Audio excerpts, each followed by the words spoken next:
No cenário mundial, é preciso dizer, em primeiro lugar, que o vinho talvez hoje é um dos produtos mais globalizados que temos, onde há uma troca muito grande, né?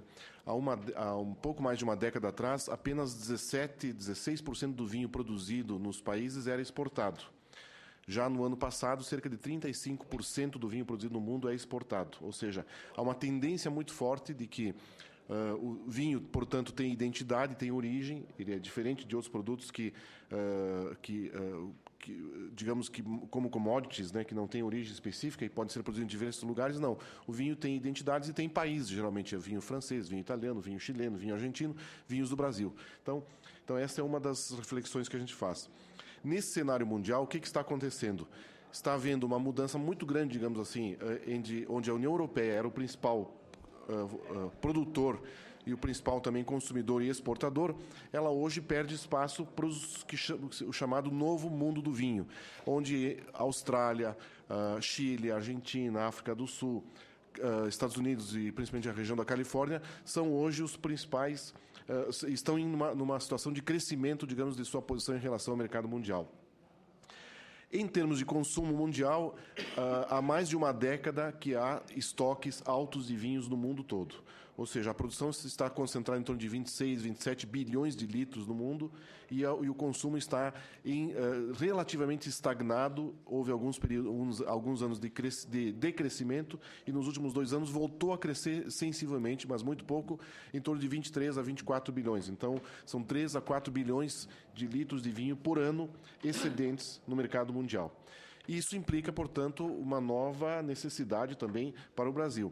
No Brasil, até a década de 90, praticamente nós quase não importávamos vinhos e tudo que o Brasil produzia, o que dava também uma situação de conformidade para a indústria brasileira, concentrada principalmente no estado do Rio Grande do Sul, porque, digamos, o que se produzia tinha, com as devidas crises, digamos assim, que se teve ao longo das décadas de 70, 80, em função de descompassos internos, mas o que se produzia era comercializado.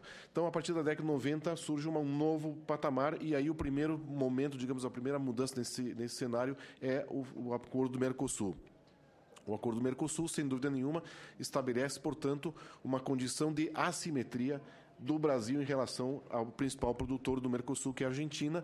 E aí nós vamos falar, nós produzimos em torno de 300 milhões de litros por ano, cerca de 50 milhões de litros de vinhos finos e 250 milhões de litros de vinhos de mesa, né, com uvas híbridas americanas, enquanto que a Argentina produz 1,5 bilhão de litros de vinho. Então, já se compara aí, são 5 vezes mais. Se considerarmos apenas os vinhos finos, então nós produzimos 50 milhões e a Argentina 1,2 bilhão de litros de vinhos finos.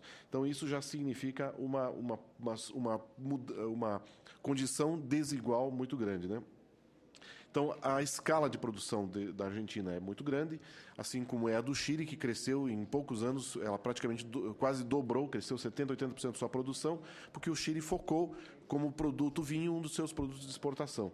E aí, sem dúvida, o Brasil é um mercado mais frequente, né? Na União Europeia, por exemplo, que tínhamos consumos de 70 litros per capita na França, 60 litros per capita na Itália, nas últimas 2 décadas, esse consumo vem caindo para cerca de metade desse consumo. Então, e há uma mudança muito grande, ou seja, consome-se menos vinho, por outro lado, consome-se vinho de melhor qualidade. Então, os vinhos ordinários ou vinhos mais deixam de ser consumidos e acabam sobrando e, sem dúvida nenhuma, a tentativa e a busca de colocação desse produto é a exportação. E aí, olha-se, então, o Brasil, um país em que a estabilidade econômica, a ascensão social da população e o fortalecimento do poder de compra com a moeda forte, sem dúvida nenhuma, é ponto de atração para esses produtores mundiais de vinho, principalmente hoje da União Europeia, que é quem está vivendo uma situação mais difícil.